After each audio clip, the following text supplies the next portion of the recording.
Ladies and gentlemen, and everything in between, and whatever doesn't even fall on that spectrum, welcome to the Meta Podcast. I'm Layman Pascal, the people's champion, here with Bruce Alderman, who didn't even know we needed nicknames. And if you haven't been living under a rock of naive materialism for the last 2 years, you'll know that this sub-series of the Integral Stage is devoted to podcasting podcasters, broadcasting broadcasters, co-hosting co-hosts, and basically exploring people who are trying to bring forward higher, deeper, healthier, and more multidimensional perspectives through online media. Here to talk about his podcast work, his developmental transformation protocols, and the evolutionary need for difficult conversations is my favorite diaphanous goat whisperer and a guy who's probably our target audience. It's Green TG himself, Ryan Nakade. Hi, Ryan. Hey, guys. Thanks for having me. This is say a few words, Bruce? This is Delilah Rose. Delilah, you want to say hello, Delilah Rose. Hey, Delilah.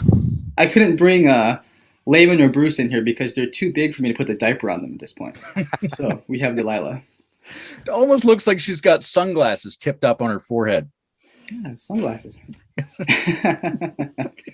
Yes, I just want to say welcome to Ryan. This is kind of long overdue. I've been happy to be a guest on your program before and really enjoyed our conversations. And I know that you've been developing some really great stuff in terms of dialogical tools, and now enlisting Layman and me in the criteria for being a Meta-Ideological Chad, which is just dope. So can't wait to hear all about it. And I'm also in the middle of doing some other kind of work, so I'll be in and out, and most of the ship will be under Sir Layman's control. Okay, first thing is, am I pronouncing it right? Is it Nakade? Yes. Perfect. Okay, good. Because that's how I'm naturally inclined to say it. But I also want to say that I love the idea of saying it as Nakade, because that sounds like a super cool American action hero. It's what I've heard my whole life. So I'm used fired from the CIA for a crime he didn't commit, hiding out as a consultant and goat farmer. If you're in epistemological trouble and if no one else can help, and if you can find him, maybe you can hire Nakade. Dun, dun, dun, dun, dun, dun. Something like that. Thursdays at 9. I love it. I like Ryan Nakade. I do go by that one too. Yeah. Whatever you fancy. Why don't you give us a quick overview of the podcast projects you've been involved in and or are getting involved in, and then we'll circle back to them after we've covered some more general philosophical concepts. Sure, yeah. So the first podcast project I was a part of was the Integral Left project with Jeremy Johnson, and then the podcast was with Jeremy and our other friend, Matt Hudkins. And I started that one because I kind of felt this need for a higher, more nuanced, more complex discourse in the meta space around specifically leftist topics, and kind of wanted to bring the kind of polarized political discourse to a higher level in doing so. I think Jeremy was more interested in kind of a classical kind of Marxist, socialist, materialist perspective and analysis that he felt was getting kind of left out in the integral discourse, which focused more on left-hand quadrant, consciousness-oriented perspectives and didn't really include a thorough materialist analysis. I was more interested in steel manning, or what I've called titanium manning, more the identity politics stuff, and moving the conversation forward with more complex forms of thinking and sense-making around identity and, identity-related culture war conflicts that have been very polarizing, but I saw that same kind of polarization seep into a lot of integral and meta-modern and meta spaces, and I kind of wanted to try to help move that conversation forward somehow. So I felt a need to kind of highlight that explicitly and represent that left perspective. And for various reasons, that project has kind of come to an end. I think Jeremy got busy with other things, and I personally felt fulfilled in saying my piece and putting our thoughts out there. And so now I could kind of move forward to not necessarily post-left, I like your term, Layman, meta-progressive, but even a more holistic, comprehensive form of politics and dialogue around politics that kind of transcends that classic left-right binary. Okay, well, as far as I can tell from reading your work, you're really into men. Steel, straw, titanium, polarity, vajra. Doesn't matter to you. You like all the men you can get. So let's try to figure out a bit of who these guys are. I think most people are colloquially aware of the straw man complaint. which is the idea that instead of actually criticizing someone's positions, you make a grotesquely simplified scarecrow version which doesn't represent them. Then you attack that and pat yourself on the back for refuting their argument. And since the rise of the intellectual dark web, there's been a lot of people discussing the steelman, which is trying to present a strong, adequate, just version of someone else's argument, to represent from yourself, almost as if you were doing therapeutic dialogue, their argument in the strongest form that you can plausibly present. So this is where Agent Nakade enters the story. Tell us what the Titanium Man is. Sure. So I like to contrast the Titanium Man with the Steel Man, in that my understanding of the Steel Man is that it is the most lucid, most clear articulation or rearticulation of someone's argument or perspective, but still in the same way that the person articulated it. So if I rearticulated your perspective from a steelman, you would say, yes, that's what I said. You would approve my paraphrase of your argument, right? So the Titanium Man is going one step beyond the Steel Man, where we're rearticulating someone's argument in an even more complex, more holistic, more multidimensional form that includes more variables and context. So it's a rearticulation of the base perspective or essence of what someone was saying, but at a higher level. It's kind of like, I give the example from Hansi in the Listening Society, where he takes the same like liberal perspective, conservative perspective, feminist perspective, environmentalist perspective, and rearticulates it at various MHC stages, right?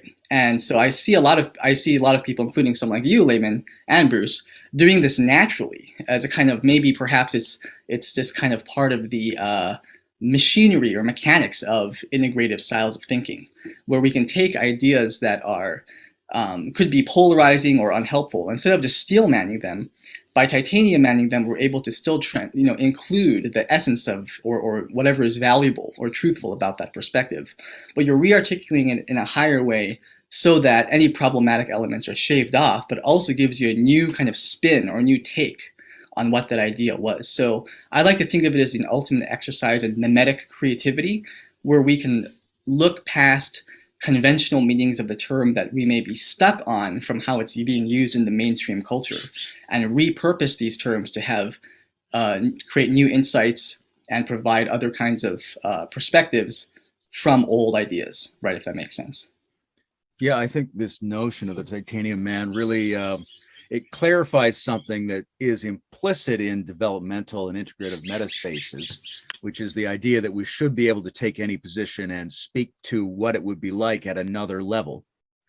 And it also articulates something that's personally deep in my own character, which is I don't like to give up the battlefield before the battle. Like, I don't like to let someone else define a word and then decide that they're idiots. Right? I'm like, no, I get to define the word in a way that's acceptable to me. It's not like everybody I talked to about God was a moron, so there's no God. I'm like, no, I'll tell you what God means. It has to match my understanding. So I love that. But what is then the Polarity Man? And what does the Polarity Man bring in that isn't already covered by the Titanium Man? So I think of the Titanium Man as kind of growing up, and the Polarity Man as a form of cleaning up. It's the most holistic form of cleaning up I can conceive of. So, polarity management by Barry Johnson, where you take any polarity that's a neutral polarity. So both sides of the pole are equally valuable, like yin and yang, masculine, feminine, market, state, private, public, whatever. So the polarity is not a hierarchical polarity like healthy, sick, good versus bad, good versus evil, that kind of, right? It's a neutral polarity. The polarity is always going to be there. So you can't get away from it. You can't have a one-off solution. So you have to eternally oscillate between both sides of the polarity. Now, each side of the polarity has kind of a virtuous side and a shadow side, right? So what's a good example? So let's say unity versus diversity, right? So if we focus on the positives of diversity, you can have a lot of creativity, you can have an array of different perspectives, right? It can be very kind of enriching to be part of a diverse community. Diverse ecosystems and cultures can be more resilient, right? Unlike kind of monocropping or monocultures. But the downside of diversity is it can become very divisive, it can be very polarizing, there may be no common ground, things may become destabilized, right? Then if you look at the unity side of the polarity, the benefits could be, oh yeah, it's great. We all have things in common. There's a lot of solidarity, right? There's a lot of group coherence and social cohesion. But the downsides are just you're missing out on different perspectives, right? You kind of get sucked into one reality tunnel without knowing the other options out there, right? You may prematurely converge on a certain solution without exploring other potentials. And so the idea is you can't get away from this polarity of unity and diversity, so let's oscillate between them to minimize the upsides and get away from the downsides. And any argument is what represents one side of this polarity. So the polarity man is to map the entire polarity space of all four quadrants, upsides, downsides of each polarity, to get the full picture and to flesh out what that larger polarity space looks like around any one perspective. Yeah, I really appreciate your emphasis on that. And we talked about that before in some of our dialogues. You didn't mention other podcasts that you've done. I think one, you had something on Crossfire or something where you, I don't remember the exact name, but you were trying to mediate difficult conversations at one point. And then you also had talking with Teal. And one of the early experiments that we did on the integral stage was trying a polarity dialogue. I also used that polarity management tool in some of my classes and teach that to students. And we tried just with Layman and I just playing both sides of an argument before we converged together towards, you know, some unitive insights out of that dance. So that's something that we started with and we kind of abandoned as we went along. So I'm really interested in the unfolding talk today, just to hear more about what you're doing and to think about more of how we could represent that here in what we're doing on the integral stage. Yeah, that's great, Bruce. I also forgot about the Talking with Teal podcast. I started that in 2019 when I was young, naive, and ignorant. That was before I knew that an integral Facebook or online community even existed. And basically, that was kind of my idea of my kind of a proto-integral stage vision. So once I found out about the integral stage project, I didn't need to do that anymore because you were doing exactly what I was doing, but with a lot more scope and reach, right? And it was basically, hey, there are a lot of cool people in the integral community who are not represented on a lot of mainstream integral platforms like Integral Life.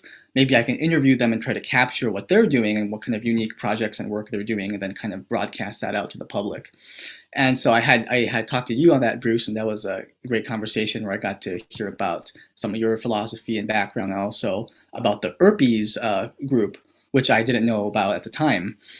And so part of that little community that I had formed from people I interviewed on the Talking with Teal podcast, we had other kind of just non-recorded meetups. And one of the meetups that we had was what I called Integral Crossfire, which was partly inspired by, like Buddhist monks have like a debate practice as part of their Dharma practice, right? There's a kind of spiritual value in debating someone and having a dialectical exchange where perspectives can be clarified, and maybe you can even reach a kind of integrative synthesis through that exchange.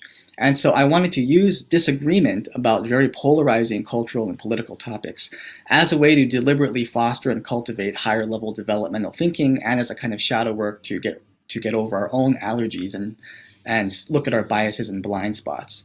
So it was a conscious attempt to create a deliberately developmental debate format. And I tried different techniques. It didn't last too long because the community had some issues and we ended up kind of going our separate ways, ironically. But it was an interesting experiment, and I've thought a little bit more about how to further flesh that practice out and try to make it a thing, so that A, the people participating in the debate can benefit and grow and understand things from different angles, but B, everyone watching it too can also benefit from the exchange and kind of open up their minds to new perspectives and vantage points.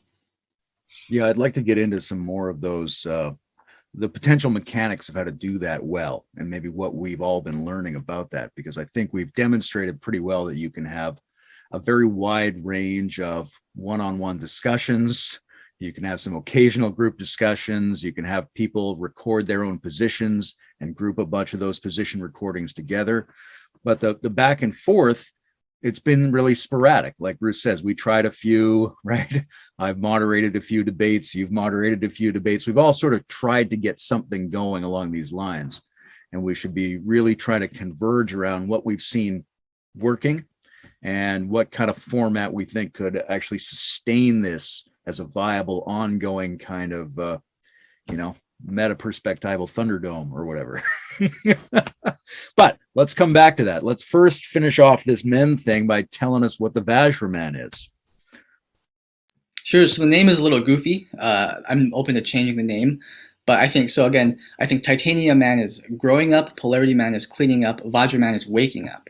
So it's I was partly inspired by the Vajra Man idea from your article, Layman, on the Restoration Project, where I think you were talking about articulating kind of like left policy positions, but ensconcing them or packaging them with a conservative ethos and flavor, right? So the Vajraman is about deliberately altering the aesthetic architecture and symbolic packaging of a certain idea so that it changes our association with it, right? And it changes everyone else's association, emotional reaction to the idea. And it's kind of a deliberate way of tinkering, not necessarily with the content of an argument, but simply its symbolic infrastructure, so to speak. It also includes re-articulating the same idea from a different state of consciousness. So like if a friend texts you on the phone and they're frustrated or angry, you can kind of sense it through the text message, right? Like, oh, this person's kind of pissed off at me. And someone could say the same thing, like, hey, do you want to talk about this later? But if they don't say it from a state of being emotionally pissed off, you can feel that they're not pissed off. So our emotional states tend to transmit themselves through words and memes and ideas as we share them. And I was influenced by talking to Tara Hozumi about this, that a lot of memes that are currently circulating on Twitter and that are definitely driving the culture war are kind of produced from very angry, traumatized, amygdala hijacked states of consciousness. And then that inflames everyone, and then we create more ideas and more memes and more GIFs to fight that, and it creates more inflammatory, toxic polarization and trauma. And so how can we, instead of sponsoring an idea from a state of anger and outrage, can we develop ideas from a, causal, non-dual, higher, more sublime state of consciousness, and then try to transmit the essence of that consciousness through these ideas and circulate those to heal and uplift people instead of traumatize and inflame them. So I'm not a states of consciousness guy. I don't do psychedelics or a lot of meditation or spiritual practice or that kind of thing. But for people who do, like you, right, I talked in the article about like meditating deeply on an idea, right, making it into a kind of haiku, tripping on drugs while you're thinking about something, and then re-articulating it from that higher state of consciousness and see if that is able to kind of transmit itself directly into people, right? Bypassing the left brain and just going right into people's emotional, somatic, visceral experience. Yeah, that speaks to me really strongly. Talking about the psychedelics, you make me think of a time when I met Timothy Leary once when I was a kid, and I was able to talk to him for a little while. And what he called the first commandment of communication was, if thou writest straight, edit stoned. If thou writest stoned, edit straight. And so, like, generalizing that's cross-check it with another state of consciousness, whatever that means to you in any given moment. And that's a big part of my own spiritual practice, is trying to do cross training between the states. And there's a lot of people out there who are a little bit autistic in a sense, where this is the policy, this is the message, this is what we have to get done. And they don't really understand that the reason people are disagreeing with them in many cases has nothing to do with the proposal and everything to do with the mood or state that it's coming from. So it seems to me that a lot of what you're doing is sort of capturing the thought patterns of second-tier thinkers and deploying them as actionable strategies for traditional modern and postmodern people to use as if they were tactical, which will then like nudge them into this other state of consciousness. Is that what you see yourself doing? That was the best description of what I'm doing that I've ever heard. So basically, one of my personal frustrations with some of the integral and meta-modern and all of these meta spaces and theories is that there's a lot of focus on the content or the products of this deeper machinery of integrative thinking, of second-tier thinking. And we debate about the content, we debate about, does this quadrant go here, or is this model better than this one? But I'm more interested in drilling down to the fundamental actual mechanics or machinery of how people even come up with these ideas in the first place. I think one of the things I've been thinking about, in some ways this is a Gebserian perspective, where a new structure of consciousness emerges and then eventually goes into a kind of decline. And I think part of that decline, and it makes me think of especially of kind of postmodernism, is that the initial postmodern thinkers, right, Foucault, Derrida, Baudrillard, Lyotard, Deleuze, I think they were very brilliant, very highly developed people cognitively, and had very critical meta perspectives on culture and systems and how power dynamics work and so forth, right? There's a kind of critical contextual analysis and where we fit into that. And I think what's happened now with the kind of, mean green meme or whatever you want to call it, right? That kind of eventual and inevitable decline comes from fixating on the products of the thinking, but we don't really get to how the underlying style of thinking that led to those conclusions or content in the first place. So I'm really interested in really drilling down to how to think about things and then teaching them as a kind of packageable technique that people can use to repurpose and redesign and re-envision any idea, meme, or perspective and bring it to a higher level. And yeah, I was watching your talk with, what's his name, Brandon Graham Dempsey or something? Brandon Graham Dempsey? Yeah, metamodern spirituality. And he asked you a question that I really liked his framing of, like, it was something like, do we transform the old or make a new paradigm, right? So a lot of these are kind of like, well, they're kind of both. I'm kind of emphasizing transforming current ideas and re-envisioning them to create a new paradigm, right? So it is exactly that, of drilling down to how we got to the conclusion and then just emphasizing that process and seeing what we can come up with as a community. You seem to be very instinctively focused on overcoming apparent disagreements and figuring out how to present material to people in a way that won't be excessively disturbing to them. And my question is this: would you agree that you are perhaps too agreeable? Totally agree.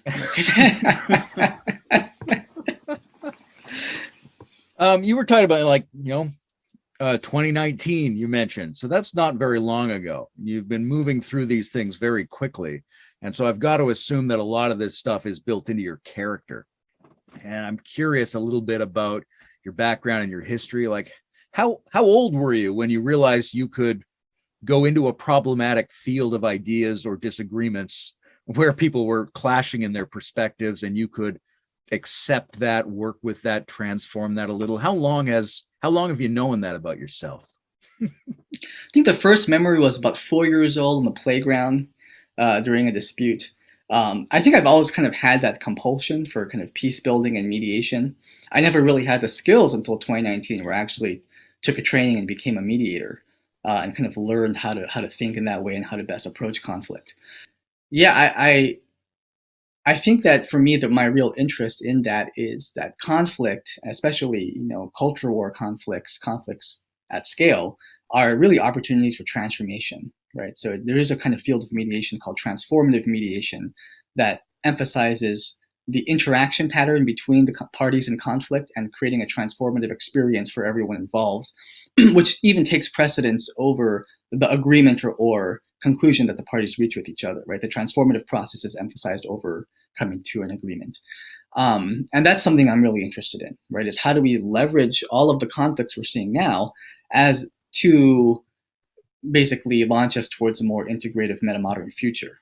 And so that's kind of also what I've been thinking about along the lines of integrative anti-fragility, where given that conflict, especially mimetic types of conflict, are inevitable, and that there's always going to be critics and people who take issue with your ideas and stances, how do we respond to those and engage with those in a way that actually makes the entire noospheric ecosystem of ideas stronger and more developed and more nuanced and more refined, instead of polarizing the collective, even if we personally gain from that polarization, right? Like, I think Trump was kind of politically anti-fragile, but he fragilized the larger collective, state of democracy by polarizing it. And so how do we have a win-win-win where we can respond to conflict, or what Daniel Schmachtenberger says, leverage micro rivalry into macro symbiosis? And so that's kind of my crusade in life, so to speak, at least for the last 3 years. There's it seems to me, a spectrum of integral anti-fragility, because on the one end, there's the idea of just being a really nice, well-balanced person who doesn't, who understands a lot of perspectives, doesn't have a grudge against anybody, and maybe can do a really graceful judo move with every piece of perspective they're confronted with. On the other hand, there's people are definitely going to attack you right? There's problems coming, there's conflicts, and can you stand in that place of conflict? Can you own the shadow of what you're saying? Are you willing to be singled out? Are you willing to be upsetting? Things like that.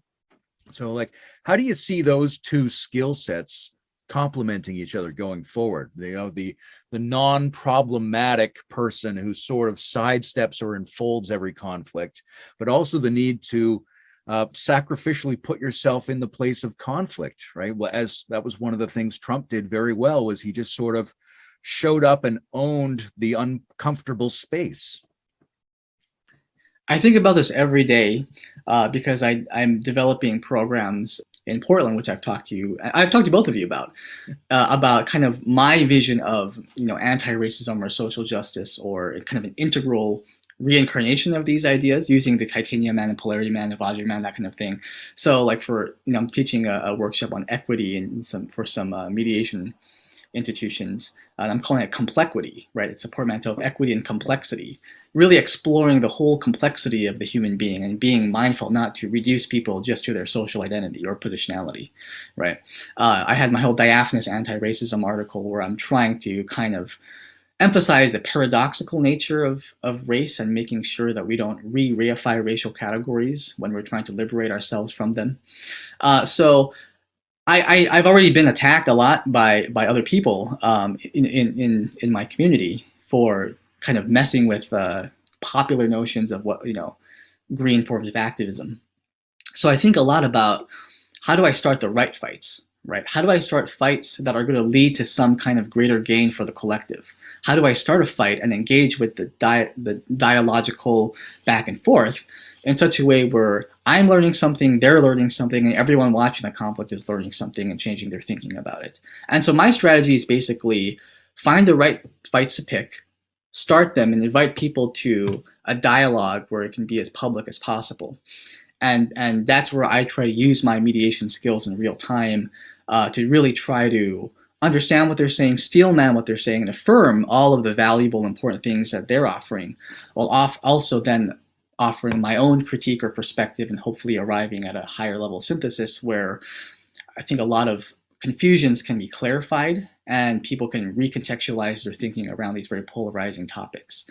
So it's always something that I'm figuring out every day. I think I've seen the way both of you interact with people on Facebook, and I think you two do a wonderful job of embodying this balance.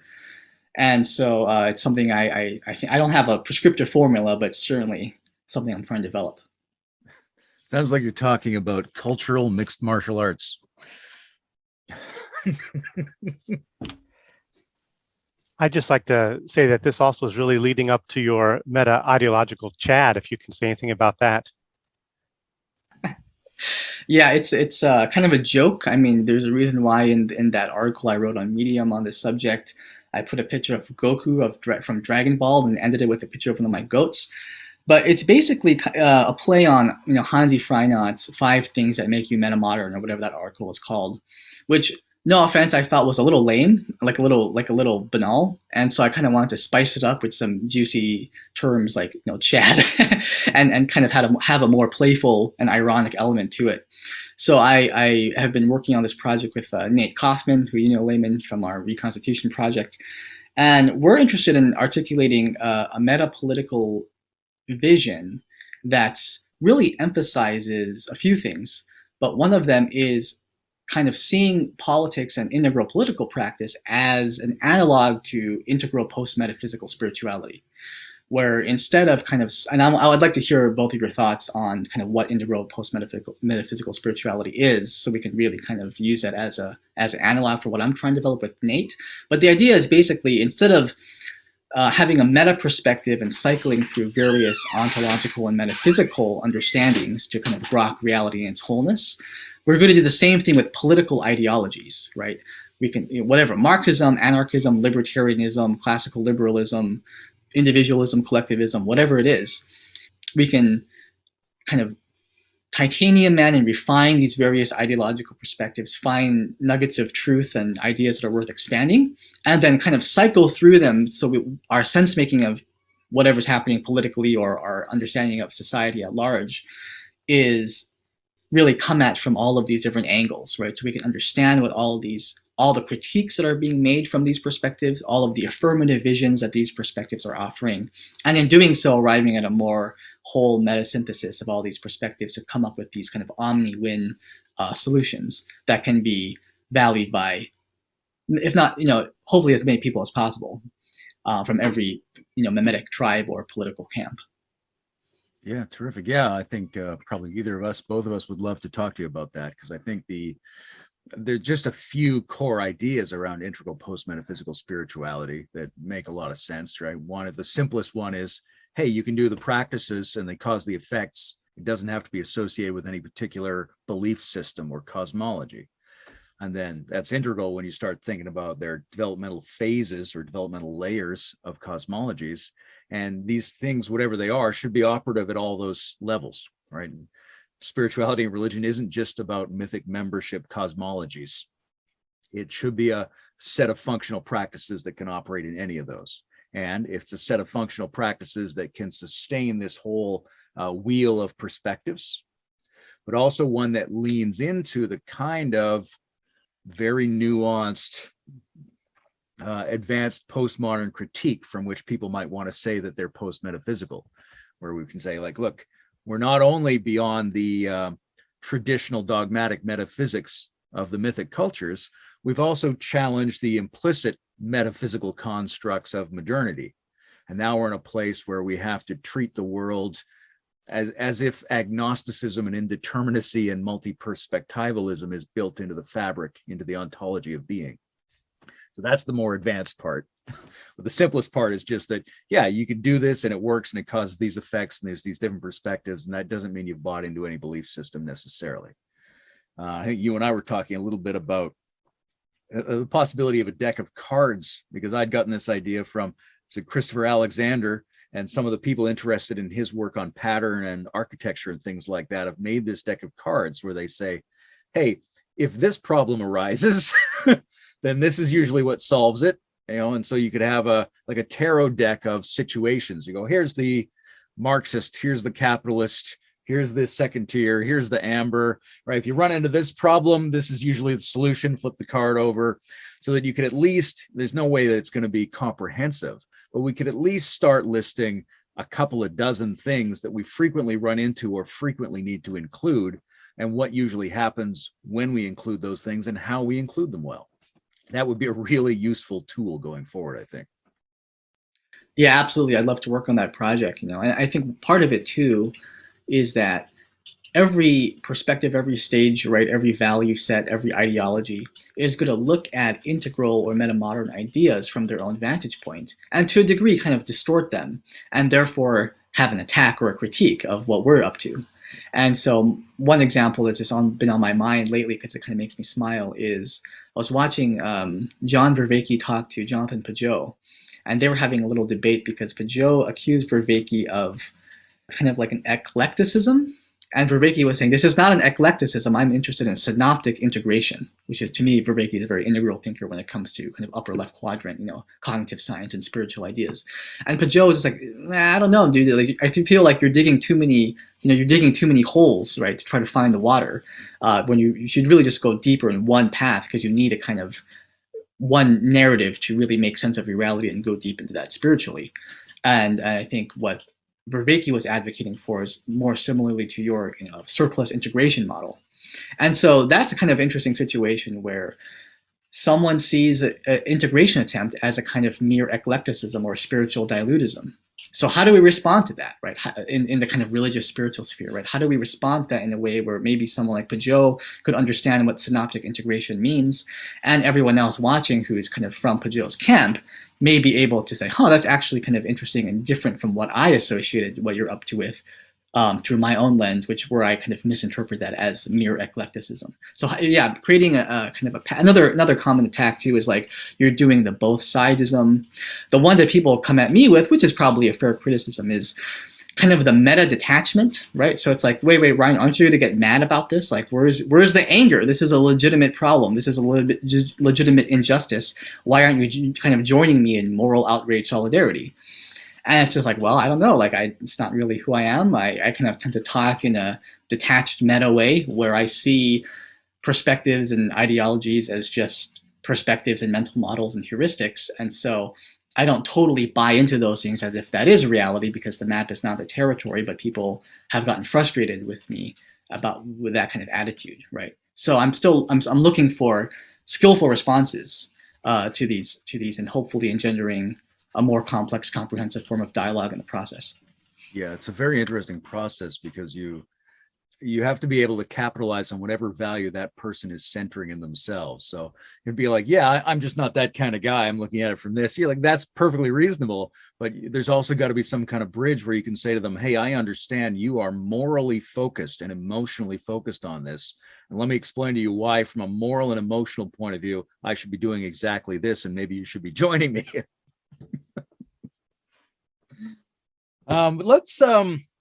Let's dig down into this diaphanous anti-racism thing a little bit more, because I think that's really pertinent to a lot of discussions. It's really something that a lot of people are passionate about at this moment of history.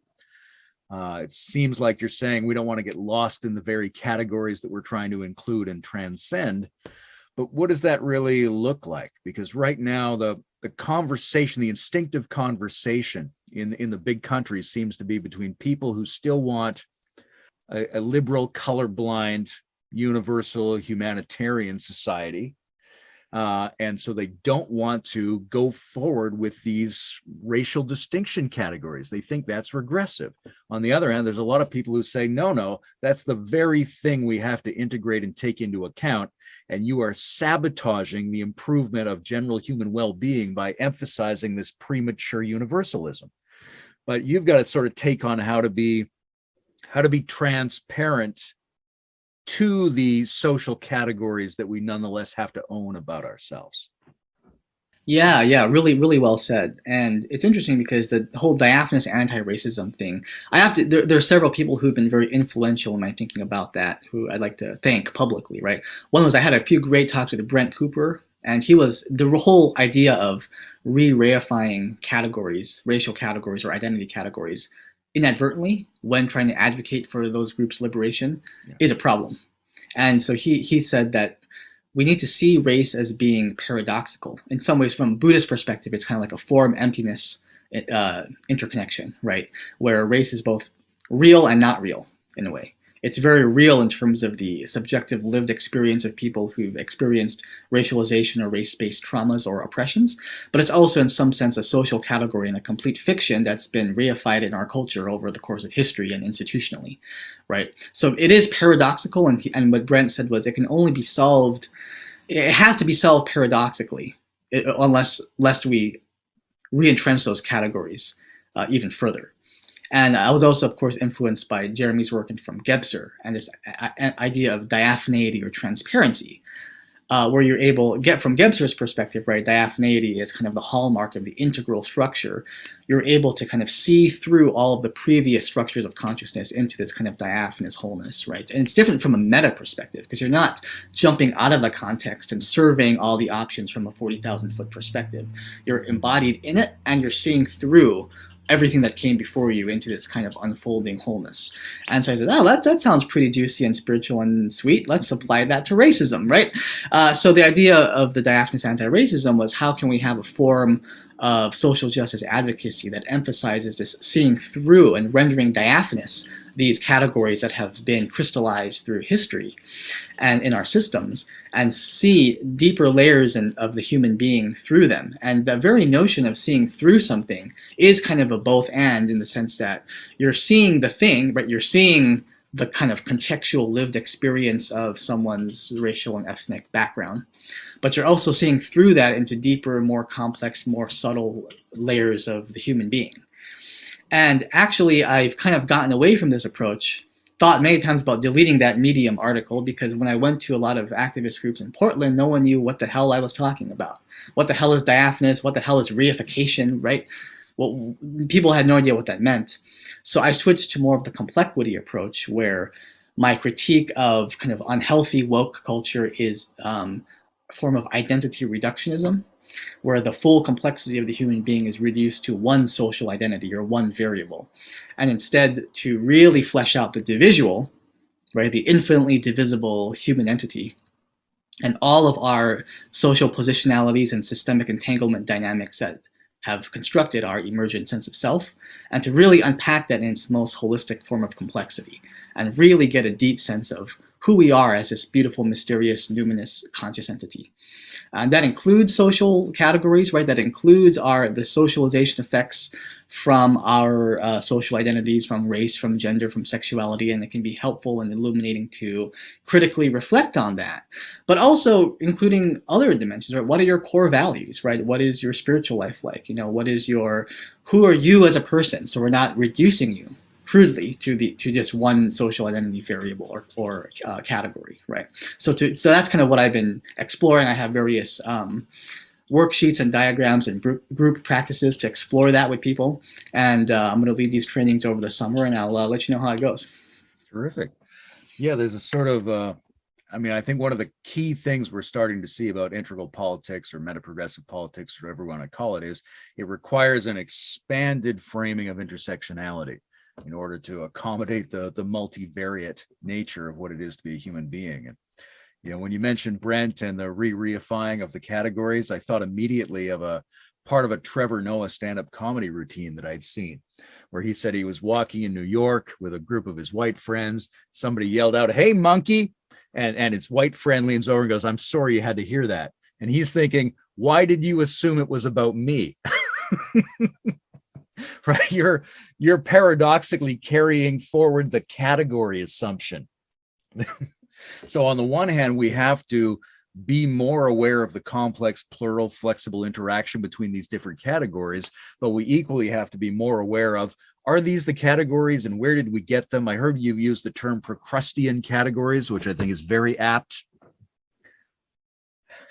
Right, exactly. And the word Procrustean is from the Greek myth of the bed of Procrustes, where this dude, Mr. Procrustes, or whatever his name was, travelers would come and stay at his house, and he had a bed that they would sleep on. If the bed was if they were too short for the bed, he would stretch out their legs, and if they were too tall for it, he would chop off some of your limbs so that you'd fit, right? So it's like you have this very rigid schema of that which you're kind of crudely consolidating the complexity of reality and overfitting it into this one tiny little box, right? So how can we expand those notions? And I think it is kind of paradoxical because in some sense, you can't get away from categories, including kind of conservatives who have been kind of implicitly getting sucked into the kind of identity politics, right? I was looking at Candace Owens' book Blackout on Amazon, and I was reading some of the Amazon reviews.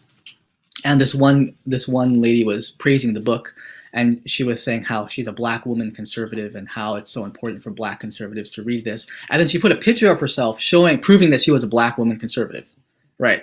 So it's like, yeah, you can't really get away from that because the kind of intersection of someone's social identity and, in this case, their political ideology does create for kind of a salient mix that adds to what someone's saying. So just own it and own it well. Own it with the complexity it deserves. Don't reduce people to one or two variables and try to see. My problem with the whole let's just see people as human beings and not as social identity is like, well, what the hell is a human being? Right? What is the kind of implicit ontology behind that statement? So I want to kind of unearth and co-create this notion of the divisual as a human being, which includes all of these factors, but it's held in a very complex, integrated, mandalic embrace, and not just over-fixating on someone's social identity. Yeah, I think challenging the category assumptions is absolutely essential to getting a new and more enriched understanding of what a human being is. And this is another area where the political project parallels the integral post-metaphysical spirituality project. Because I think one of the things from an integral point of view that we run into that's problematic in religious studies is we use the religion categories that we inherit from traditionalism, and modernity just takes them over, right? So we go like, oh, there's Christianity and there's Buddhism. And we have to be able to say, is there? Because here's Meister Eckhart. He's a Christian saint, but goddamn, he sounds like a Zen monk. And then here's a sect of Buddhists who believe that there was an enlightened savior who, if you call upon him by name, when you die, you go to a perfect paradise where you can achieve your samadhi much more quickly. And you're like, so wait, which one's the Christian and which one's the Buddhist in this case, right? Maybe those aren't the categories. We might have to rethink what we're describing, in the same sense that whales used to be fish and now they're mammals, because we took a different kind of look at what they were. We're like, oh, stop thinking about their shape and where they live. Start thinking about their internal functions. Oh, when we look at their internal functions, they belong with cows and cats and not with fish. That's interesting. So I think we have to be ready to do these category reshufflings based on what aspects of beings that we are inspecting. Beautifully said. I love the whale fish example. I'm going to use that from now on. But that's kind of what the titanium man and all these other mans are for, right? They're kind of a systematic way of reevaluating the categories and critically challenging our functional fixedness, right, on an ideological or ideational level, right? We get locked into, whale means fish. And unless we take a critical look at it and say, are we sure we want to categorize it as a fish? Then we're going to be left with that notion subconsciously forever and just be running that operating system without kind of upgrading it consciously. And so, yeah, that's part of what it's funny because the diaphanous anti-racism thing was the first article that I wrote. It was actually on Thanksgiving, and it kind of just spontaneously poured out of me onto paper. And I wrote a few more. I wrote one on Bildung and depolarization in America, right? And I was like, well, what am I doing here? And then that's when I realized the titanium man and polarity man stuff and the vajra man. So I basically just looked at what I was writing and kind of distilled the mechanics of my thinking behind it, and then tried to share that and teach that so other people can come up with interesting, new, repurposed ideas.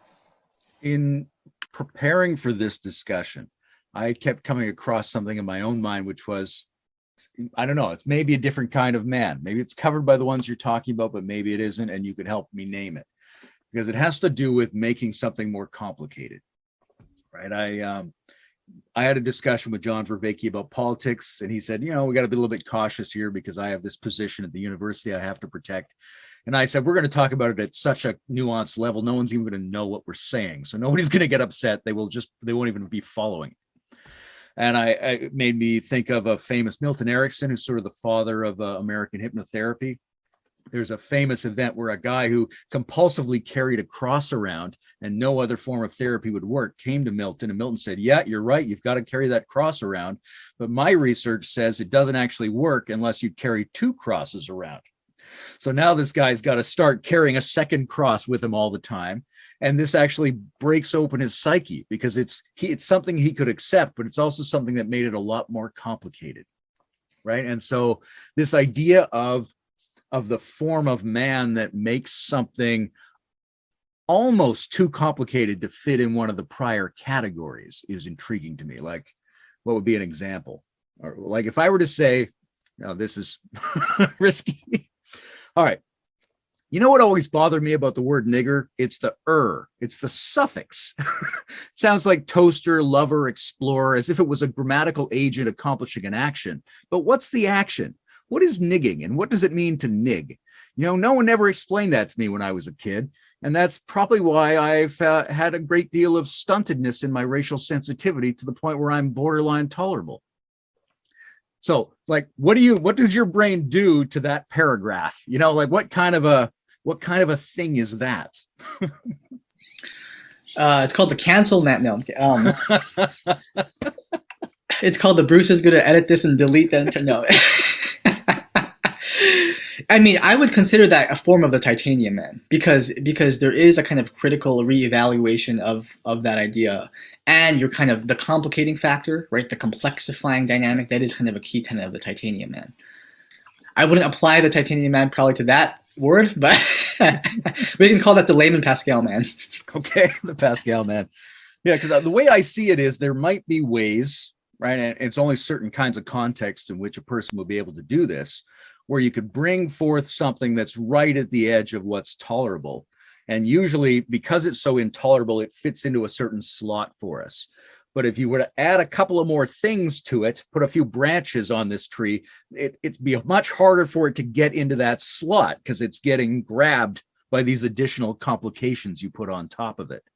It's no longer, even if someone finds it upsetting, it's no longer clear exactly what kind of upset it is, because it has these tentacles. Exactly. I think when you just present something in a context with more variables, right, or combining with other contexts, it takes the edge off of that idea, right? And so part of what I try to promote in some of my work in dialogue and depolarization is using more complex, more nuanced understandings of ideas to overcome that binary polarization that we get locked into. Yeah, love Bruce's comment there. I don't know how to say that word. I see it all the time. Yeah.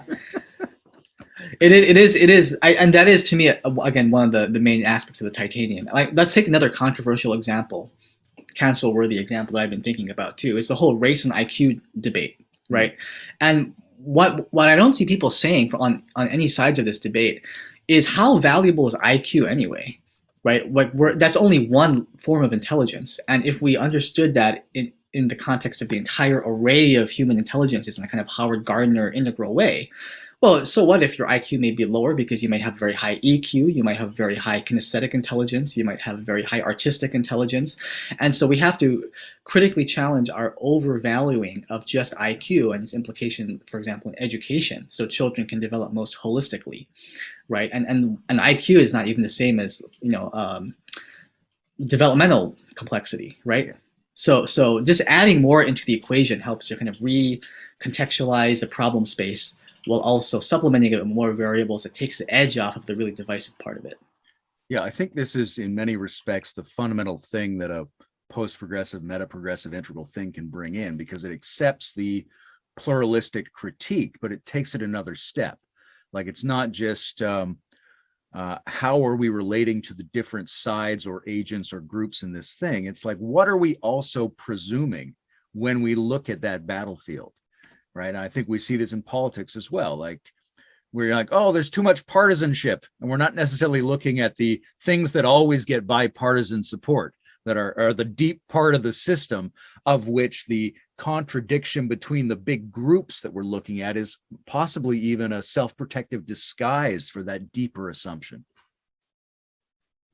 Yeah, absolutely. And a big part of my hope with both techniques like the MANs and also having spaces in the meta community to really discuss these ideas is to bring an idea that's currently articulated at a lower, more unnuanced, hyperpolarizing level, but to address the topic at a higher level.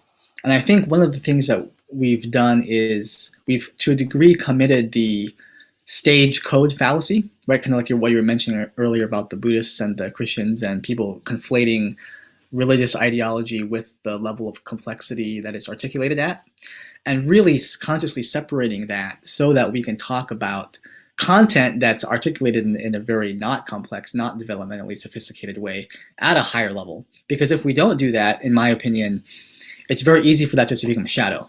And so whenever those issues do come up, we're left talking about it at the kind of popular, not complex level. So how do we consciously bring those up and re-enfold them in a much more integrative space so it's less polarizing? Yeah, I'm glad you brought shadow in there, because that's a personal issue for me, which is if I deal with someone and I think, oh, I'm seeing a bigger picture than you. I'm seeing more nuances. But when I'm doing that, I'm not taking into account the validity of what they're saying. And I only take that validity into account if I can make a valid argument for it from the perspective that I'm seeing from. Right. So I have to be able to use whatever mechanism of understanding that I have to explain at that level of sophistication what's valid about this argument. And if I don't do that, the validity is not really let into what I'm saying. I might nominally say that I've included it, but I haven't actually let that energy in because I haven't figured out a way to affirm it. And therefore it operates for me as if it were shadow material. It's an energy and it's out there and I didn't really let it in. Beautiful. Yeah. And that's a big part of what I'm hoping to promote too, is really critically looking at these things that we're nominally supposed to transcend and include, and question how and at what level are we supposed to include this thing. So David Fuller always says, like, how much of green should we integrate or consider seriously? And my answer is not only how much or what content specifically, but at what level is it being integrated and considered at. And I remember, Layman, on one of the podcasts, you were talking about I think you were at a party or something talking to a lady who was talking about Satan. It was about Satan and Christ, and yeah, she was my cousin's midwife, and he didn't want to talk to her because he's like, she's always talking about Satan. Can you talk to her? And we had this discussion. I don't know if you want to get into it, but she was talking about Christ, and I was talking about the Lord. And what I was able to do was to think of as an archetypal structure that's present in all different sort of interpretive belief systems. There is this functional structure, which we might refer to as the Lord, which could be Shiva, could be Kali, could be any of these things. And I had to do that translation. But when I did that translation, I could speak to her and say the Lord, and I absolutely had integrity in that statement. And also she could tell me things about Jesus, and it would make sense and teach me something new about my understanding of what this archetype was. That's such a beautiful example. So what I think of that as you kind of had your own inner titanium man implicitly of Lord, Satan, etc., right? And understood it at a very different level than how she understood it. But because you understood it in a way where you genuinely vibed with it, that helped you create a coherent connection with her. If we don't do that, and my understanding of that is how she kind of understands it, maybe in a more kind of literalistic or fundamentalistic way, I'm going to have an allergic reaction to her and be like, get the hell away from me, right? I'm not a religious fundamentalist. So I think that Titanium Man is helpful because the more we're able to upregulate these ideas in our own minds and genuinely appreciate them and genuinely vibe with them, that makes it easier for us to connect with other people that where we might be totally allergic to them and disagree with them at the level that they're articulating the idea, if that makes sense. Yeah, for me, I think a lot of this is personal character, but also a lot of it I get out of Nietzsche, right? He has some fascinating things. He says at one point, like, look, if the mating instinct of animals was able to upregulate to the point where it's what we call love, then what other base things could we upregulate? What would happen if you did to cruelty what we did to the mating instinct? Where would we get? What if you spiritualized or just added numerous layers of emergent complexity and refinement to any one of these things? You wouldn't take too many of them to get something that you think is fantastic. Right.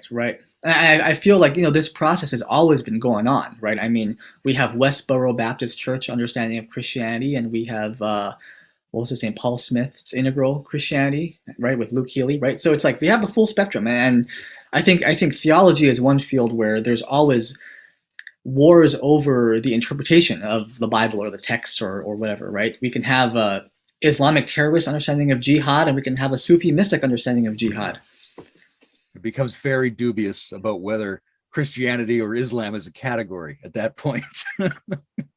Right. And there's not only a kind of a horizontal culture war between different, religious or ideological camps, but a developmental war within the same school of thought. Yeah, there's a beautiful book that Deleuze wrote called Nietzsche and Philosophy, where in one of the chapters he says the thing Nietzsche brought in was a shift from the old philosophical question of what is it to the question of which one is it. And I think that's the beginning of an organized integral take, because we're like, hey, there's all these different ones. So when you say that, which one are you talking about? You haven't told us just by using the word. Is that a first person amber level Christianity, or is that a seventh level third person Christianity? We don't know what you're talking about yet. Explain which one it is first, or maybe I have to do that myself and we can get a good conversation going. But I'd like to touch on a few things that I've heard you say in a number of interviews that I loved. One of them is this phrase, the race to the bottom of the brainstem, which is very evocative and very fun. Is that your own phrase? Did you get it somewhere? And what do you consider it to mean? I heard it from Terry Patton, actually. It was from Terry Patton's Rebel Wisdom interview, I think. And it's basically, we have this whole race to the bottom phenomena, right, where the competitive dynamics between firms or institutions or agents in the system create a kind of downward spiral that creates negative externalities that damage something else in the commons, right? So the race to the bottom of the brainstem refers to the kind of game theoretic attention economy dynamics that lead to media outlets, social media and mainstream media or legacy media, going for the most polarizing, inflammatory stuff as a way to get people's attention so they can stay in business and outcompete other outlets in the attention economy. And that creates the race to the bottom of the brain, right, where everyone's trying to amygdala hijack you with the most outrageous headlines and material so that they can get your attention, and that, emotional upset and anger can overpower subtler, more nuanced, more diaphanous feelings. And then you are able to stay in business. Did you want to add something here, Bruce? Yeah, I've had, a number of things popping in my mind as I've been listening to you, but now I'm not sure which one to settle in on. I just finished editing our conversation with Greg Henriquez, and in there I talked about Boehm's use of the RIA mode, and where he takes a word and then he kind of like unpacks it in different ways and shows different levels of the process, and revitalizes the language that way.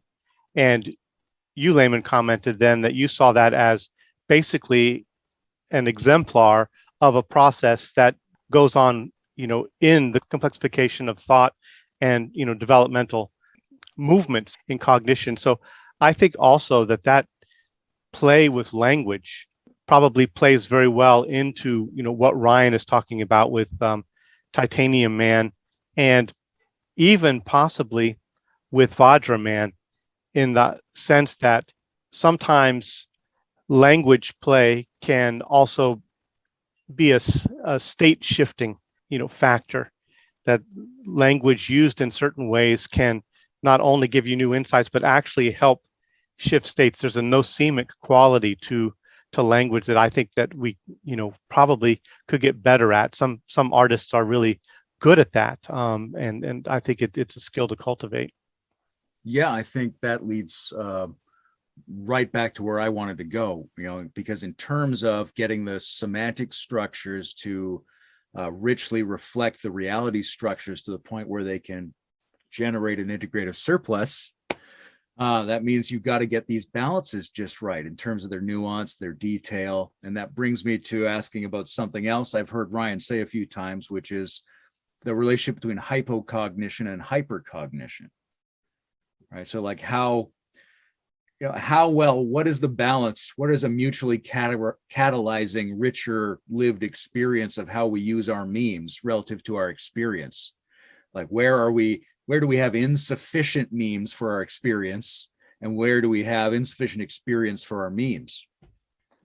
Yeah, great question. And this is definitely not my area of expertise, but something I've been interested in, right? Where there's a whole idea of epistemic injustice from a feminist theorist named Miranda Fricker, who I heard from complexity theorist Dave Snowden, and she's been influential in his work. And so basically the idea of epistemic injustice is that a certain culture lacks a word to describe a certain pattern of oppression. She actually called that specifically hermeneutic injustice, right? We don't have any kind of cognitive interpretive mechanism to see that aspect of reality. So the canonical example is something like sexual harassment is not a word in a lot of developing countries, or even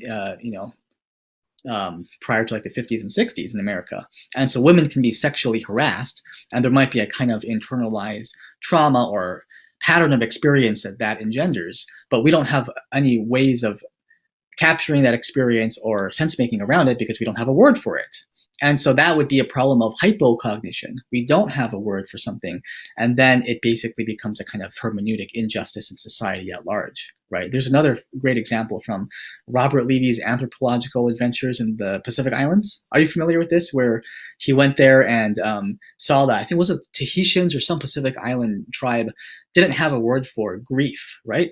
And so something tragic would happen to them, and then they would not be able to process that feeling of grief, which is kind of, I guess, a deeper human, emotion or experience. And because they didn't have a word for that, they couldn't process it themselves, and the culture couldn't process that as a community. There was no ritual to try to help people in their grieving process. And so they would basically say things like, I feel sick, or I don't feel well, and then they would commit suicide. And he knows there was a very high suicide rate in the community. So helping them to create a word and therefore a cultural meaning structure around grief helped them to process it when they were in a state of grief, and then lead to healthier mental outcomes, right? So I think, so that's kind of why that's kind of how hypocognition can be bad. Hypercognition is kind of what's similarly to what psychologists like Jonathan Haidt call concept creep, right? Where you have so many concepts and so many distinctions, you can kind of distort your experience in a way. It becomes kind of neurotic, right? There's a kind of left brain, right brain dynamic here too, right? Who is that guy, Master and Emissary guy? McGilchrist. McGilchrist, right? So McGilchrist also says, which is really similar to this in my opinion, right? He says if you go too much in the left brain, you get neurosis. If you go too much to the right brain, you get psychosis. So hypercognition is a kind of a neurotic form of over-conceptualizing of reality and kind of suffocating your sense-making and conscious experience with too many distinctions. And you get kind of neurotic, right? Like you can kind of, one example is like the problem of specialization, where people get so specialized, you have so many terms to make these hair-splitting distinctions, you kind of drown in concepts. People like Jonathan Haidt use it more to criticize, I think, kind of like the woke or kind of the social justice stuff happening on college campuses where students are taught all these words, but you're taught all the 100 billion ways that you could be harmed, and then you're more likely to feel harmed. So to me, the more interesting philosophical question underpinning this is, to what degree does one's ideological and mimetic constellation of thought patterns structure your subjective lived phenomenological experience? And I feel like that's not something really being talked about in a lot of social justice circles where we talk a lot about people's lived experience.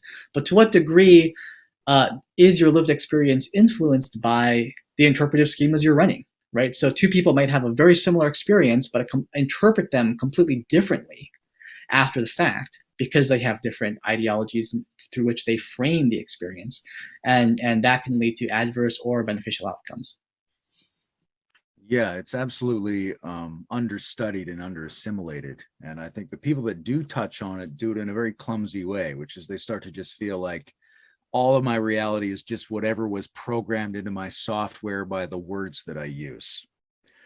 Maybe, that was kind of a strong late 20th century attitude that comes on the back of just having invented computers. So yeah, that's an exciting way to think. We're just programmed by our linguistic software.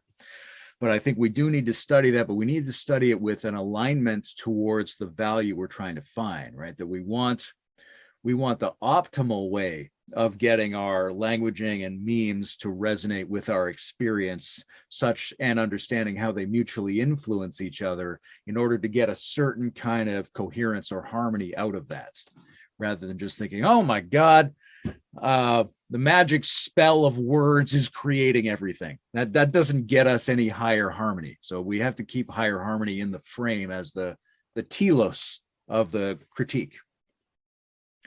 But I'd like to double back to some personal things, some podcast things.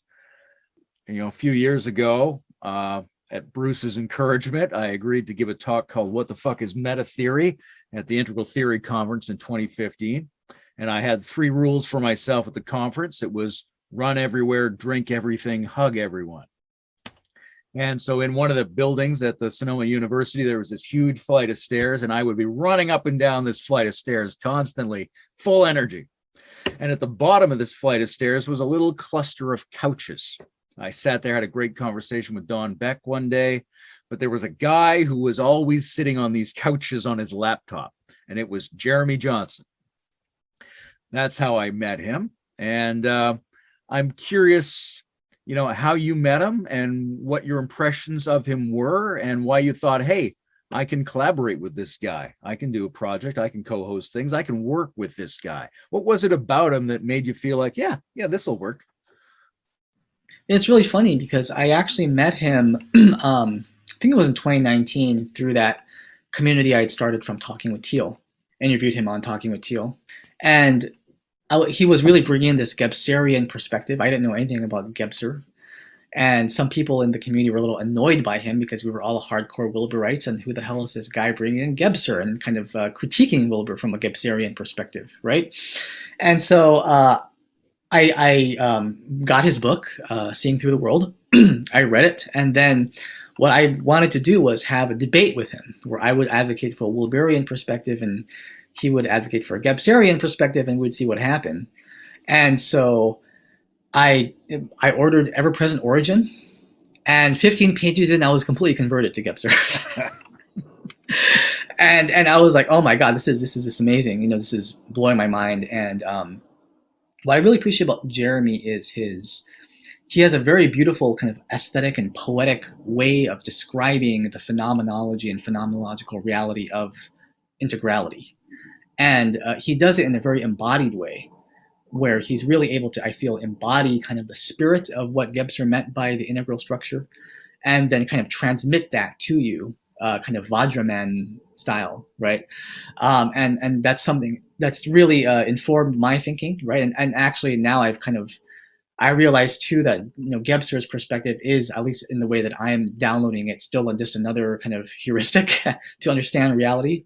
So I'm not as much of a Gebserian as he is, or as much as I was in 2019 when I read EPO, but it still very much informed my thinking and really cautioned about the problems of over meta theorizing, right? The problems of hypercognition and being lost in abstractions that dissociate you from lived phenomenological presence. And that's something I tend to really fall into, being a very mentally rationally oriented person. I very much dissociate from my body and somatic reality. So Gebser was a great reminder to try to stay balanced in that way and not get too sucked into abstract meta theorizing. Nice.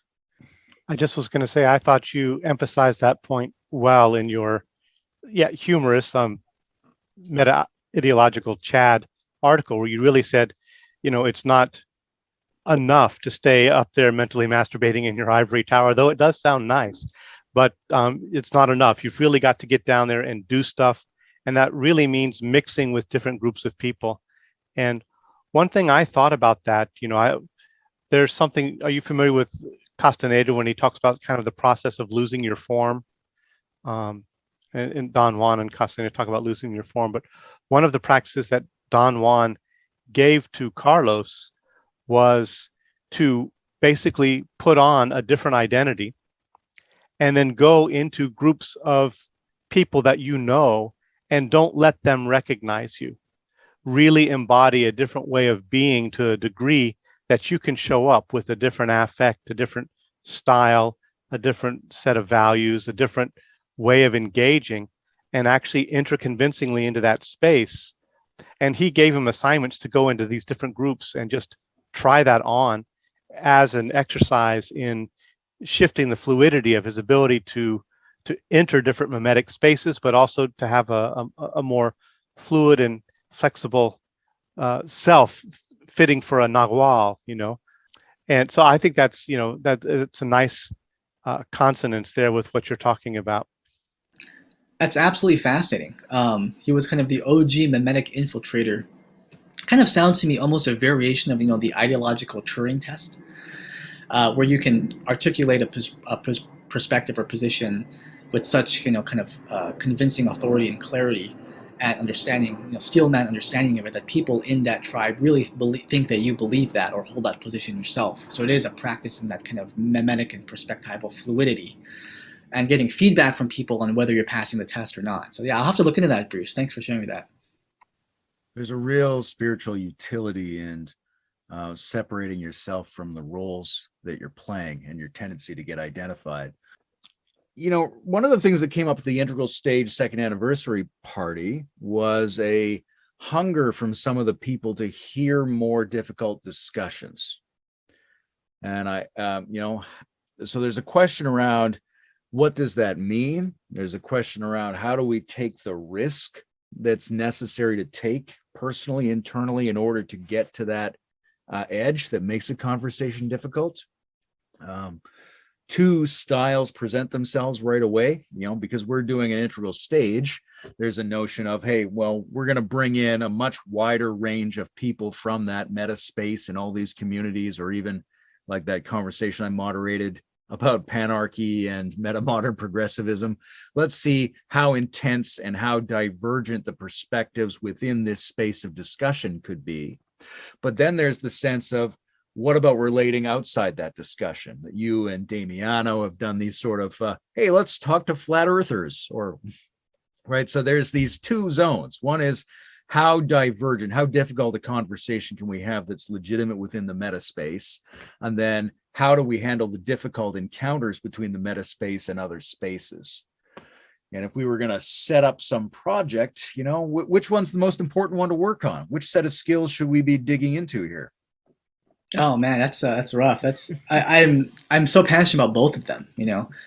I think that within the meta space, I'd like to, and I'm also curious when you say other people had a hunger for difficult conversations, what their real desire was for that. So for me personally, it's really because there are a lot of topics that were kind of black box because they're difficult to talk about, or you get the sense, especially in communities like the Stoa, where I think a lot of people are really sick from all of the cultural division. And so they're trying to rise above that and just focus on other topics that are more spiritually nourishing, right? Group practices, philosophy, Stoic practices, meditation practices, that kind of thing. And for me, that's not totally satisfying because I came from that world where I grew up in a Buddhist temple in Hawaii. So I kind of came from that very spiritual reality, and I'm trying to get more politically engaged. And so for me, I'd like to see more tensions being explored so that we can develop a kind of more, complex forms of sense making around these topics. I was saying to Evan McMullen, I had a great talk with him for 2 hours the other day about how I think for a lot of people in the meta communities, if we look at it from a lines of intelligence perspective, right? Our line of intelligence when talking about religion, spirituality, philosophy, all this stuff is like really high and beautiful and diaphanous. And then when we talk about other polarizing issues, it kind of lags behind, right? And if we don't, I gave this model to Evan, and he said it's more holistic than that, where you're only as strong as your weakest link to some degree. Where if your sense making is stuck at a kind of more crude level around a certain topic, that's going to influence everything else that you think about, right? So how do we get all of them up here? And to me, the way is dialogue about difficult topics, emphasizing divergent perspectives, right? I think for the Damiano project thing, that I think is just a very practical skill that I think is just helpful to develop, and kind of, to me, emotionally, there's a desire to get out of the bubble, right? To say, okay, we have all these really amazing ecology of theories and theorists in the meta communities. How do we really take this out into the world? And really, for me, it's all about transforming Portland, right? Kind of the epicenter of the culture wars, where Proud Boys and Antifa are clashing on the streets. Knowing about mimetic mediation, knowing about integral theory and how to work with different worldviews and metamodernism and all this stuff, how do I actually go and make practical, real change in my community, right? What are the leverage points to really transform the system and local community that I'm in, instead of just retreating into the online space with all my wonderful friends like you guys and just saying, fuck Portland, I'm just going to dissociate from my local environment. So to me, I joined like a very conservative Christian Bible study group. I joined a Catholic worker group. I joined a bunch of anti-racist activist groups. I talked to a whole bunch of people from QAnon. Tried joining Antifa and the Proud Boys, but they never responded to my emails, so that was disappointing to me. But just to try to really immerse myself in another mimetic ecosystem, see what makes them tick, and also really see kind of, if the system failed someone, I want to see how and why that happened and how that could be fixed. And just one example, I was watching, I can't remember her name, but she was a filmmaker who went and talked to a whole bunch of white supremacists. She was interviewed on Sam Harris's podcast, and she was talking to the head of some like white nationalist group in the US. His headquarters are in Detroit. And she said, why are your headquarters in Detroit? And he said, well, with all of the unemployment and outsourcing of jobs, that's created a lot of, emotional despondency. And that's a great place to recruit people to a white supremacist group, right? So when people are depressed because they don't have a job, you don't have a community, you don't have an identity, you don't feel good about yourself, you're more susceptible to joining a kind of a hateful or destructive ideological group, right? So knowing that to me is really helpful, because then I don't have to go and talk to all these people like Daryl Davis, even though I love what Daryl Davis does. But we can fix these on a systemic level and actually at a scalable level, so that people who do fall into kind of bad patterns of thinking and advocacy can actually have a better way forward, prevent that from happening in the first place. Nice. Yeah.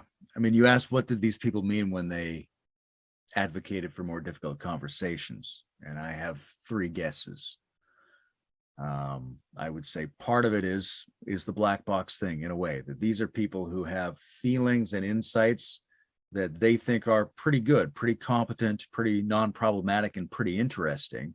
And they feel like there's whole conversation zones they can't enter into. And they have an instinct that this is something you could really work with, that could grow that intelligence in multiple aspects of ourselves.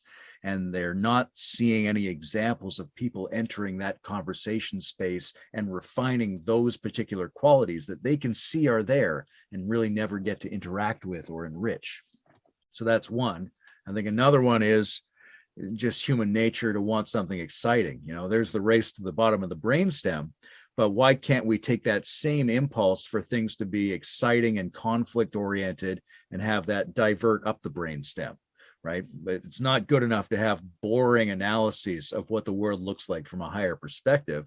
It's got to be fun. It's got to be sexy. It's got to be kind of violent. It's got to be, a little bit transgressive or whatever it takes for people to click in, because that's what we're like as beings. And then the third thing I think is probably a lot of people are looking for tools they could apply in their lives, right? They're running into conversations at work, at home, online, and they know something's wrong. There's some really limiting thing about the context from which the discussion is occurring, and they don't know what to say. They just wish they had an answer for all these people who seem to them to be completely missing the point or ruining a potentially amazing conversation. Yeah, I'll say briefly that I think the number 2 is also an important point, because my elephant in the brain moment is, I'd like a little bit more of a exciting kind of not necessarily a blood sport like a gladiatorial fight, but something, some format, some platform where we can experience deep disagreement. I loved your facilitation of the Brent Cooper Brian O'Doherty debate. There were some rough patches at some points, but I think that I appreciate both of their willingness to show up and hash it out for over 2 hours, and I thought you did a great job of mediating that. So I'd love to see more of that. I know there were some debates, with like David Long and other people on like metaphysical topics. That's not my jam, right? I'd rather talk about really juicy cultural issues. But I just love to see more of that and help develop that in any way that I could. The original tagline for the integral stage was the Centaurian arena. And I don't really like that much, but the idea there was second tier space where there could be some kind of Dharma combat and that kind of thing taking place. For me, moving out of Erpes and into this space, I was afraid of bringing too much of that energy right into the genesis of the integral stage and thinking it could get derailed quickly and get very messy. But I do feel now that we've been able to kind of build up a feeling for what this space is and what the thought currents are and what the values are, that we could begin to risk more and not throw the whole project off. So, I really have valued your thought and your experiments, Ryan, and also Damiano and your dialogical ventures. And I think, open to your feedback and input and participation and how we might do some of this going forward. Yeah, absolutely. I feel like we're obviously coming toward the end of this conversation, but there's a moment here to try to envision what we would like this to be. Ryan touched on that a little bit. Bruce, you're saying there's an opening here. I think that's true. I can't remember what phrase I used earlier. Oh, meta perspectival Thunderdome. Dharma combat's a great idea, but like from your point of view, Ryan, what would you love to see in those terms, right? If we set up some subset of the integral stage devoted to this kind of thing, how do you envision that? What would make it awesome? What would make it be the series of your dreams? Great question. I'm visualizing a kind of diversity of formats, because if you get too specific, you with how a dialogue or debate should go, you'll select out a lot of voices that would otherwise participate, right? So I think there could be a space for just like, let it rip, right? If you want to look at the more kind of polarizing end of the spectrum, I think the Brent-Brian debate was a good example of two very, very different perspectives and different kind of communication styles going head to head. And I think there could also be slightly more structured forms of dialogue where the goals were made more explicit, or some of the methods really did contain a consciously developmental component. One of the ideas I had, for example, was to use kind of the lines of development as a way to scale where someone stands on every issue, right? So before you enter a conversation, on a scale of 1 to 10, 1 being like nothing and 10 being the highest, right? How emotionally attached are you to the subject? how much confidence do you believe that your perspective is superior? What are some of how uncertain are you about certain parts of it? Take the numbers, have the discussion, and at the end of the discussion, reassessing the numbers and see where people shifted and what in the dialogue prompted that shift. So it could have been, hey, before I was convinced that universal basic income, I was a 10, thinking that it was good. But after talking to you and hearing your perspective, I'm down to an 8, right? You made some really good points that made me kind of think critically and reconsider where I stand on this topic. And having the number system can help to pinpoint that exactly and kind of quantify that in a way that can be fruitful for people outside of the debate to look at, as well as for the person participating in it. So, just tinkering with different kind of formats and methods. Yeah. And I think it could be really interesting. Yeah, I think the different kinds of man that you've got, those could be specific to particular instances, right? Like, let's do a polarity man discussion. Let's do a titanium man discussion around this topic with these people. My take, and it runs up against, because I want to have a good time. I want to everybody I interview with, we should get along, we should vibe together. It's a good interview for me if there's some kind of nice resonance at the end. But at the same time, I feel that I've got to be taking more risks, that I've got to go a little bit further into the firing line to activate the flare-up energy that is actually between the different perspectives. So I'm trying to figure out how to do that in a way that's still graceful and funny and respectful as much as it can. But I think there's a courage element that we have to bring forward. There's a flexible format element we have to bring forward.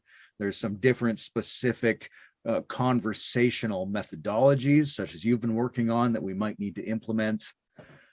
I'm not sure what this thing looks like, but I'm excited that there could be meta-perspectival Thunderdome, and that everybody who wanted to could get excited by it and also appreciate what its potential is. Wonderful. I just want to comment really quickly to Bruce that what you had said, Bruce, about not coming out the gates with the integral stage with too much of that energy. I think that's a really smart idea, because there is a kind of founder effect or path-dependent sensitivity to initial conditions, and if it gets off rolling from too much of that kind of a vibe, right, that can create its own feedback loop in which the integral stage would go in a very different direction than the direction it's gone. But now that we've kind of shored up, right, what this is, you can start bringing in slightly riskier conversations. You don't want to hear me saying the N-word on day 1. Maybe day 2. Well, happy for you to debut that on my podcast right. With you. Guilt by association. That's right. I'm tainted.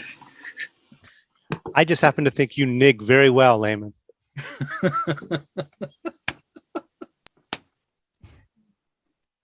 Is there anything else we want to cover? Anything else on your mind, Ryan, that we haven't asked you about? No, I mean, all I'll say is, in terms of entering into the trenches, entering into the fiery line with you guys, I'm happy to do that as a moderator or as a participant.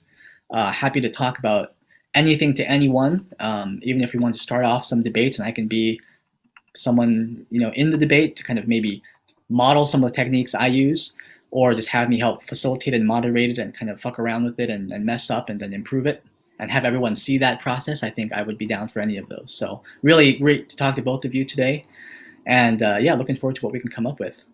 Yeah, I actually thought about having you as a debate participant so that you could coach us through some of the methodologies as well. We just need to find somebody who could do that in a way that would present an actual kind of tension with your perspective. But that would be a great way to experimentally start some kind of difficult discussion project. And yeah, happy to work with you. I really like you. I really like what you're doing. And I think both of us would love to collaborate more on the parallels between post-metaphysical spirituality and the politics thing. That would be awesome. And I'll just say really quickly too, that I am going to be starting a new podcast with my friend Nate Kaufman on Meta-Ideological politics. And we'd love to have a kind of starting symposium or gathering of thinkers to kind of share what their vision is. And I'd love to hear from both of you how integral post-metaphysical spirituality can be used as a kind of philosophical and spiritual basis for what we're trying to do. So really look forward to that collaboration. I'm in. Fantastic. Well, Awesome. thanks so much. Yeah, great talking with you, Ryan. Glad you were here, Bruce. Fantastic all around. We were amazing. Yes, we are. Yay. Thank you, guys. Cheers. Bye.